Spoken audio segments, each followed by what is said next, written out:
يا سادتي رن الجرس كم رن ما حد عبره، فز قلبي له هذا صوتها واستشعره، صوتها الجبار يغريني ولا قوى استنكره. قل لها يا تفن هذا الزمن قد غيره، صار يا أنف من نزار ويقتبس من عنترة، صار يسمع خالد الفيصل كبير واكبره.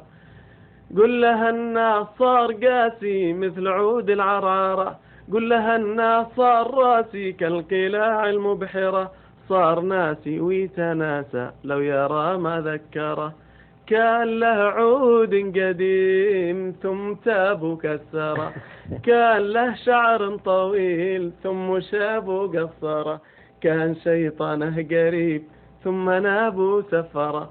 كان هذا هو الحديث بين مدح ومفخرة، ما شعرت اني رفعت الهاتف الا باخرة، علها ما سمعت اللي قلت ورجل معذرة.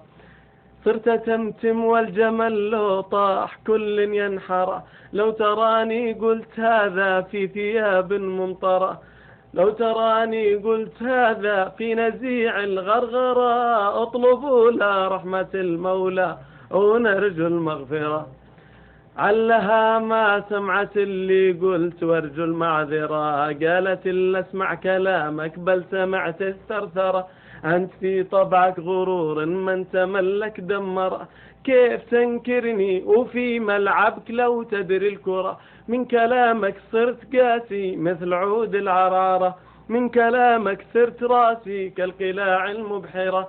قلت أنا عود تهشم بين عيدان الذرة، قلت أنا يخت تحطم والزمن ما جبره. اعذريني واسمحي لي من تعذر منشره، جيت مقبل يمها كل الخطى مستنفرة، علي يصلح مفسد الهاتف وبيد المبخرة. نظرتني في غرور ثم ولت مدبرة، صارت تحث الخطى وخطايانا المتعثرة. لو ترانا شوفت المهزوم والمستنصرة، عدت لدراجي حزين وما بنفسي نضمرة، ضامن إنها جرجرت مثلي على كبري مرة. عدت بيتي عدت لأطفالي وما بي نضمرة، عدت واحكي من حكايات السنين الغابرة، كل خوفي لأحلم تسمع حكايات المرة.